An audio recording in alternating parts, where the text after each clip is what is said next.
तो आज मैं आपको एक अनोखी रहस्यमय कहानी सुनाऊंगा। अगर आप चैनल पर नए हैं तो अभी सब्सक्राइब कर ले तथा कहानी पूरा देखें। अंत में एक अनोखा रहस्य छुपा है। धन्यवाद। तो सुनिए। सत्य का ये बोध पाकर सभी ऋषि मुनि और विद्वान शांत हो गए, परंतु उसी भीड़ में वज्रबाहु नाम का एक युवक खड़ा था। उसके मन में एक नई जिज्ञासा जग आई। उसने आगे बढ़कर महादेव के चरणों में प्रणाम किया और पूछा कि हे प्रभु, यदि सब कुछ अंत में भस्म ही हो जाना है तो फिर इस जीवन के कर्मों का क्या अर्थ है? क्या हमारा पुरुषार्थ और हमारे प्रयास भी उस राख की तरह व्यर्थ हैं? महादेव ने वज्रबाहु की आंखों में झांका और उसे पास बुलाया। उन्होंने भूमि पर पड़ी उसी भस्म से एक छोटा सा बीज ढक दिया। महादेव ने कहा कि पुत्र, भस्म अंत तो है, लेकिन यह अंत ही नए जीवन का आधार भी है। देखो, ये बीज इस भस्म की ऊष्मा पाकर कैसे अंकुरित होता है।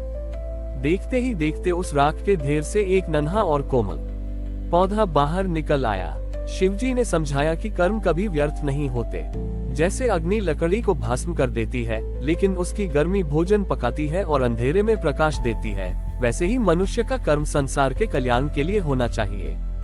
यदि तुम फल की आस में कर्म करोगे तो वह केवल राख बनकर उड़ जाएगा, लेकिन यदि तुम छोटी ई व भाव से यानी निस्वार्थ होकर कर्म करोगे तो वह राख भी खाद बनकर नए जीवन को जन्म देगी। वज्रबाहु को अपनी शंका का समाधान मिल गया।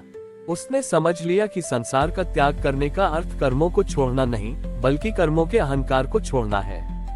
महादेव ने उसे आशीर्वाद दिया और माता पार्वती के साथ अंतर्ध्यान होकर कैलाश की ओर प्रस्थान किया।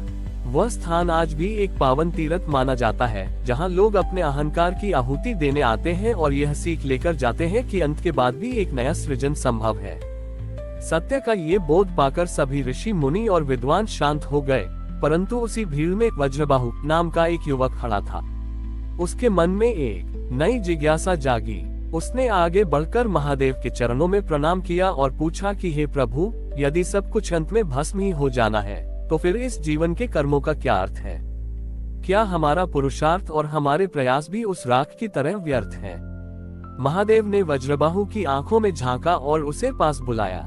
उन्होंने भूमि पर पड़ी उसी भस्म से एक छोटा सा बीज ढक दिया। महादेव ने कहा कि पुत्र, भस्म अंत तो है, लेकिन यह अंत ही नए जीवन का आधार भी है।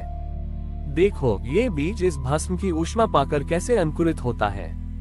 देखते ही देखते उस राख के ढेर से एक नन्हा और कोमल पौधा बाहर निकल आया। शिवजी ने समझाया कि कर्म कभी व्यर्थ नहीं होते। जैसे अग्नि लकड़ी को भस्म कर देती है, लेकिन उसकी गर्मी भोजन पकाती है और अंधेरे में प्रकाश देती है, वैसे ही मनुष्य का कर्म संसार के कल्याण के लिए होना चाहिए।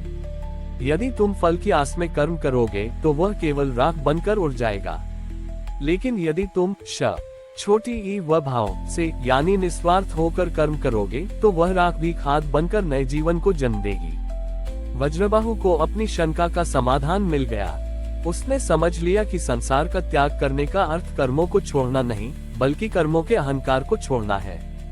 महादेव ने उसे आशीर्वाद दिया और माता पार्वती के साथ अंतर्ध्यान होकर कैलाश की ओर प्रस्थान किया। वह स्थान आज भी एक पावन तीर्थ माना जाता है, जहां लोग अपने अहंकार की आहुति देने आते हैं और यह सीख लेकर जाते हैं कि अंत के बाद भी एक नया सृजन संभव है। वज्रबाहु ने उस नन्हे पौधे को श्रद्धापूर्वक प्रणाम किया और संकल्प लिया कि वह इसे एक विशाल वृक्ष बनाएगा। वह वर्षों तक उसी स्थान पर रहकर निस्वार्थ भाव से सेवा करने लगा। वह राहगीरों को जल पिलाता, बीमारों की सेवा करता और शिव का नाम जपता। धीरे धीरे उसका सेवा भाव इतना प्रगाढ़ हुआ कि उसकी कीर्ति चारों दिशाओं में फैल गई। दूर दूर से लोग उससे ज्ञान लेने आने लगे। एक दिन जब वज्रबाहु वृद्ध हो चुका था, वहां एक भयानक अकाल पड़ा। नदियां सूख गईं और धरती फटने लगी। लोग त्राही त्राही करने लगे। वज्रबाहु ने देखा कि जिस पौधे को महादेव ने लगाया था वह अब एक विशाल कल्पवृक्ष बन चुका था, लेकिन अकाल के कारण वह भी कुम्हलाने लगा था।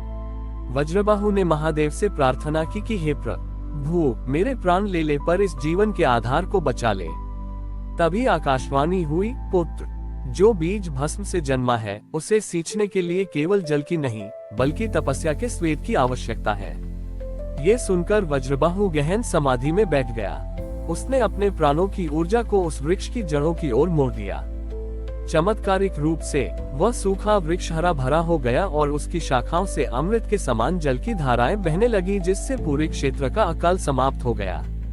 जब वज्रबाहु ने अपनी आंखें खोली तो उसने देखा कि महादेव स्वयं उसके सम्मुख खड़े थे। शिवजी ने मुस्कुराते हुए कहा कि तुमने सिद्ध कर दिया कि भस्म से जन्मा सृजन तभी सार्थक होता है जब उसमें स्वयं को मिटाने का साहस हो। महादेव ने वज्रबाहु को अपनी गणों में स्थान दिया और वह वृक्ष अमृतत्व का प्रतीक बन गया। आज भी कैलाश की छाया में यह माना जाता है कि जो अपने स्व को राख कर देता है, महादेव उसे स्वयं में जीवित रखते हैं। हमारी और भी आध्यात्मिक एवं अनोखी कहानियां देखने के लिए हमारे चैनल पर जाएं तथा धार्मिक एवं पौराणिक अनोखी कहानियां हमारे चैनल पर है। कृपया जाके देखें तथा हमारे चैनल को सब्सक्राइब करके रखें और वीडियो लाइक जरूर करें। धन्यवाद।